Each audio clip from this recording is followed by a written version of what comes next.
तो आज हम बात करते हैं बहुत ही कॉमन प्रॉब्लम के बारे में जिसे हम एलोपेशिया एरियाटा कहते हैं। इसमें बेसिकली बहुत कॉमनली आपने देखा होगा कि पैचेस के फॉर्म में हेयर लॉस होता है, जिसे हम आम भाषा में कई बार कीड़े लगना भी कहते हैं।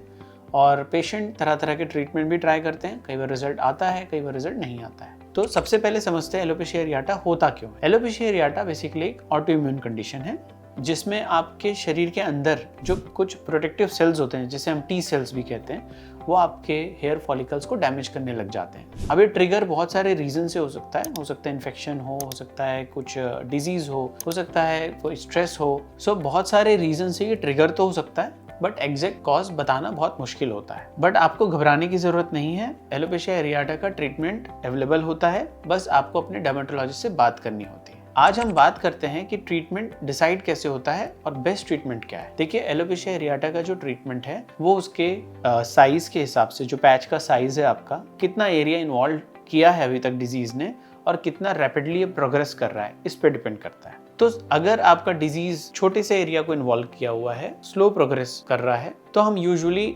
टॉपिकल सोल्यूशन जैसे कि लोशन या इंजेक्शंस ये प्रेफर करते हैं। इसके अलावा अगर आपका डिजीज बहुत बड़े एरिया में मल्टीपल पैचेस है और बहुत तेजी से बढ़ रहा है, तो हम लोग यूजुअली टैबलेट के फॉर्म में ट्रीटमेंट एडवाइस करते हैं। तो ये जो टैबलेट्स होते हैं ये बेसिकली इम्यूनोसप्रेसिव होते हैं, जो आपकी इम्यूनिटी को थोड़ा सेटल डाउन करते हैं और आपकी जो बालों में जो डैमेज हो रहा है उसको रोकने की कोशिश करते हैं। बट ट्रीटमेंट माइल्ड हो या सीवियर कंडीशन का हो, ट्रीटमेंट तब तक आपको करना पड़ता है जब तक कि पैचेस रिजॉल्व ना हो जाए, जब तक इसमें हेयर रीग्रोथ ना आ जाए। एक इंपॉर्टेंट बात आपको ध्यान रखनी है, क्योंकि ये ऑटोइम्यून कंडीशन है, ये कंडीशन रिकर हो सकता है, ये बार बार आ सकता है। अगर डिजीज माइल्ड है और लिमिटेड है, यूजुअली रिकरेंस कम होता है।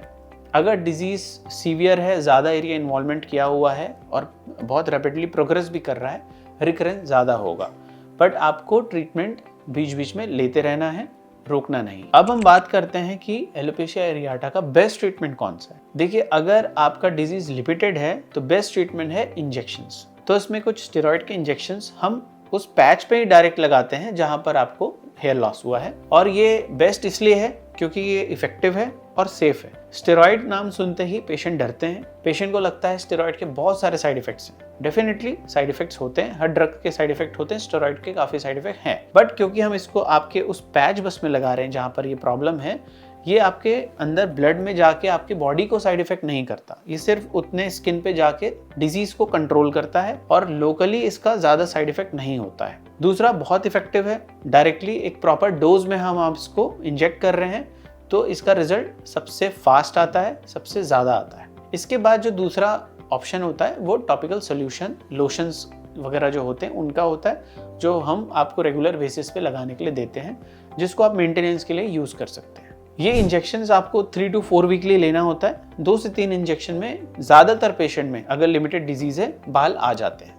अगर आपका डिजीज बहुत प्रोग्रेसिव है, बहुत बड़े एरिया में इन्वॉल्वमेंट हो चुका है, एलोपेशिया यूनिवर्सालिस या टोटालिस, जिसे हम जब ज़्यादा इन्वॉल्वमेंट होता है तब ये टर्म यूज़ करते हैं, वो है, तब ओरल टैबलेट्स के फॉर्म में हम यूजुअली प्रेफर करते हैं ट्रीटमेंट्स। और ये जो ड्रग्स होते हैं ये बेसिकली इम्यूनोसप्रेसिव हैं और इसको बहुत बैलेंस्ड वे में देना होता है, क्योंकि इसके लिए सुपरविजन भी ज़रूरी है, इसके साइड इफेक्ट हो सकते हैं। अब मैं आपसे एक केस स्टडी शेयर करता हूँ। हमारे एक पेशेंट है, एक 28 ईयर्स के मेल पेशेंट है, एक एमएनसी में काम करते हैं। बेसिकली काफ़ी दिनों से एलोपेशिया एरियाटा से परेशान थे, बहुत सारे ट्रीटमेंट पहले इन्होंने ट्राई किए थे, बट रिकरेंस काफ़ी कॉमन होता था इनका। सो ये हमारे पास जब आए थे तो ये ऑलरेडी लोशंस लगा रहे थे। हमने इनको सजेस्ट किया कि आप इसमें इंजेक्शंस लीजिए और इंजेक्शन 3 वीक्स के गैप में लीजिए, और ये 3 इंजेक्शंस के बाद इनको कंप्लीट ग्रोथ आ गया और अभी लास्ट 6 मंथ हो चुके हैं, अभी तक कोई रिकरेंस इसमें हुआ नहीं है। सो ऐसे पेशेंट्स जिनमें लिमिटेड एरिया इन्वॉल्वमेंट है, बेस्ट ट्रीटमेंट इंजेक्टेबल्स होते हैं। इंजेक्शन के थ्रू आप दवाई डायरेक्टली उस पैच में डाल सकते हैं